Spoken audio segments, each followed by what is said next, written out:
choose a human over an ape. Let's just say it up front, Kingdom of the Planet of the Apes does not match the considerable heights of the Caesar trilogy that preceded it. But director Wes Ball does a very commendable job of staying in line with the atmosphere and the empathetic approach that Matt Reeves solidified within the second and the third films. So even though Kingdom isn't operating at quite the same dark or tragic tone as those earlier movies, it's still pretty damn great on its own.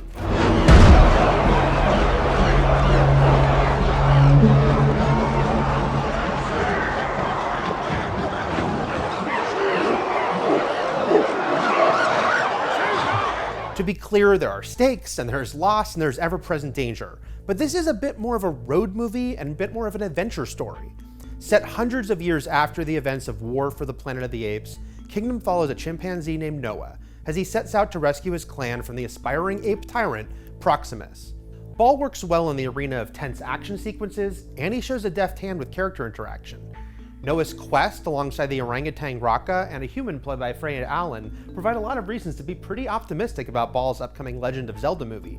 These are very different worlds, but you can see someone here who is giving it appropriate weight and also knows how to juggle all these elements at once.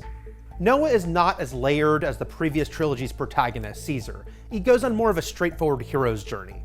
Still, he's likable and easy to root for, and Owen Teague is quite good in the role, conveying the character's suspicions and eagerness to make sense of these ominous stories he's heard his whole life about humans, or echoes, as his clan calls them, and the actual human he's now traveling with. Allen does a lot with what is initially a fairly reactive role as the woman that Raka dubs Nova, a name with double meaning at this point for Planet of the Apes fans. We named them all Nova. And Peter Macon is terrific as the warm and kind Raka, someone who's doing his best at carrying on the teachings of Caesar all these centuries later, even as Proximus is perverting Caesar's message to justify his own violent actions. Show mercy. Screenwriter Josh Friedman has some clever tricks up his sleeve here. Our first impression of Kingdom's characters can be deceiving, and Noah's sense of his world is frequently tested with new and conflicting information. His limited knowledge of how things worked long before he was born is a strong through line, and makes really great use of Daniel T. Dorrance's modern structures now reclaimed by nature production design.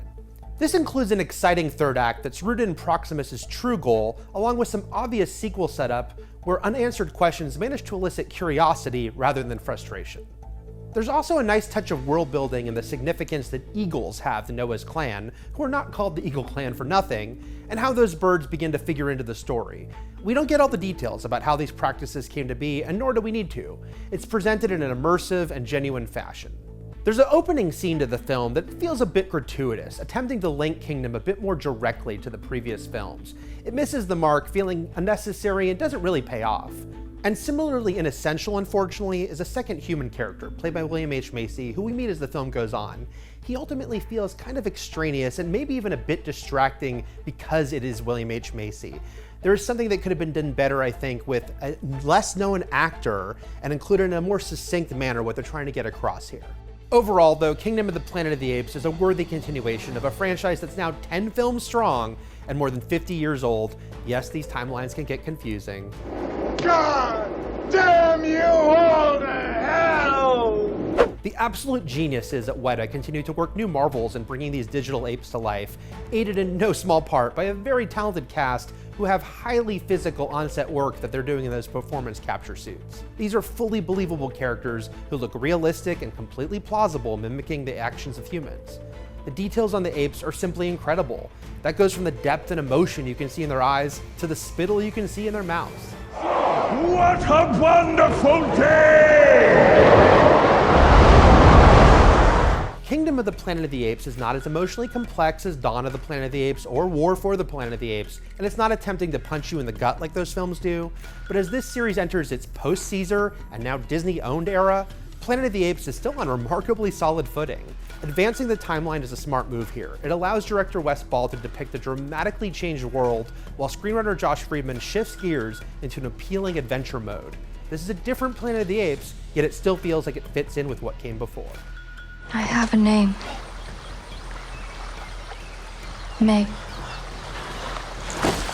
For more movie reviews, check out what we said about The Fall Guy and the Ministry of Ungentlemanly Warfare.